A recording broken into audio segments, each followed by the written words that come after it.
मेरे साथ गलत करोगे तो क्या भगवान आपसे खुश होगा कि दुखी होगा? या अगर मैं आपके साथ गलत करूंगा तो भगवान सुखी होगा कि दुखी होगा? आप इस बात को दिमाग में बिठाइए। जैसे आप हैं ब्राह्मण का ही परिवार, ब्राह्मण के ही बच्चे, ब्राह्मण का भी खर्चा है, समय के हिसाब से जो आजकल का समय है, अठन्नी चवन्नी का समय नहीं, 100-200 रुपया और दक्षिणा ऐसी प्रदान करें जो समयानुकूल है। लोग बड़े बड़े कामों में तो लाखों करोड़ों रुपया पाने की तरीके से बाहर होते हैं, और जब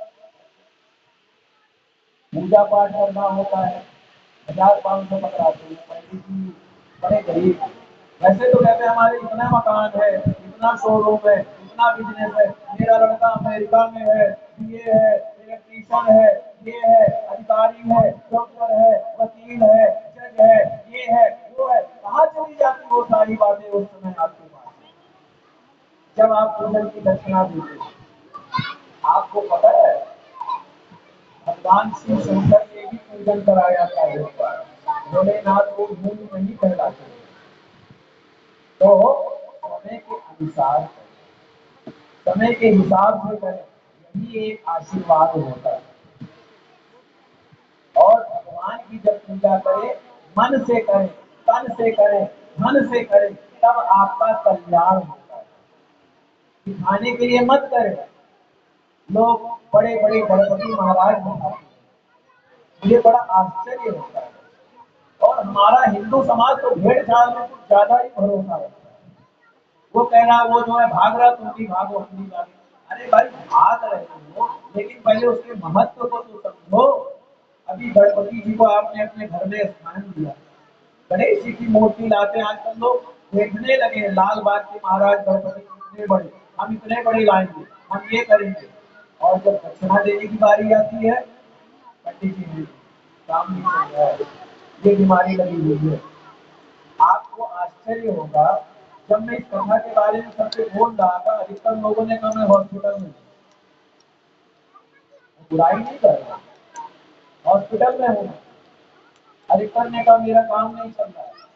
मैंने कहा हे भगवान, कैसे समाज, कैसी दुनिया, इतना भले, इतना धोखा, इतना मोह, चिंता, क्या यही भक्ति है? क्या यही भगवान की पूजा है? क्या यही भगवान की शक्ति है? अच्छा हुआ मुझे पूरी दुनिया से दूर। आज तक की जानकारी की एक बात और बता दूं, मैं अभिनेता भी हूँ और डायरेक्टर भी। कई फिल्मों में अभिनय कर चुका हूँ, कई सीरियल फिल्में, और अयोध्या की रामलीला का पिछले 3 सालों से डायरेक्शन कर रहा हूँ, जिसमें आपके बड़े बड़े बॉलीवुड कलाकारों को मैं सिखाता था। किसी ने मेरे से एक दिन ये पूछ लिया, एक बात बताइए, आपको बॉलीवुड में सफलता नहीं मिली? आप तो बहुत अच्छे अभिनेता हैं, बहुत अच्छे डायरेक्टर हैं, तो आपको उसमें क्यों नहीं हाथ आजमाया? मैंने कहा मैंने कहा अरे भाई, तुम्हें नहीं पता, भगवान ने मुझे जो दिया है ना, वो बहुत ही अनमोल रत्न हीरा दिया है।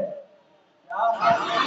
एक बात बताओ, भगवान की कथा को सुनना, भगवान की कथा को सुनाना, अच्छे लोगों का संग पाना और उसका पूजन करना, जो विश्वंभर नाथ है, जो देवों के देव महादेव है, जो सारे जगत का आधार है, मैं उसका नौकर हूँ, मैं उसका पूजन करता हूँ, और मेरा मालिक पूरे संसार का मालिक है।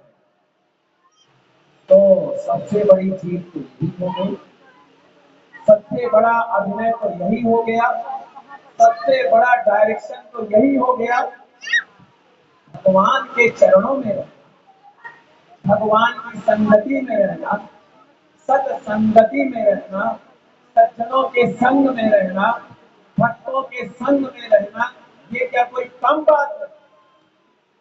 इससे बड़ा कौन ऐसा अभिनेता होगा? शायद अमिताभ बच्चन भी इतने बड़े नहीं होंगे, इतने बड़े कोई सम्राट भी नहीं होगा जिसको भगवान का संग मिला हो, भगवान की संगति मिली हो, भगवान की कृपा मिली हो, साधु संतों का संग मिला हो, सज्जनों का संग मिला हो, और जो है सत्पुरुषों का संग मिला हो, पीतमपुरा वासियों का सानिध्य मिला हो। बहुत बड़ी भगवान की कृपा है। ऐसी कृपा बहुत विरलों को प्राप्त होती है। हो गया मैं सबसे बड़ा अभिनेता, हो गया मैं सबसे बड़ा डायरेक्टर। ऐसे ही आप लोग भी अपने आप को सोचिए, भगवान ने जो दिया अपने आप से। और देखिए, ये कथा में जो बातें मैं कह रहा हूँ इसको आप समझिए, इसमें मैं बुराई की बातें नहीं कर रहा हूँ, इसको मैं दिखा रहा हूँ कि सच्चाई क्या है। आप सच्चाई को स्वीकार कीजिए, सत्यता को स्वीकार कीजिए, भेड़ चाल में मत भागिए।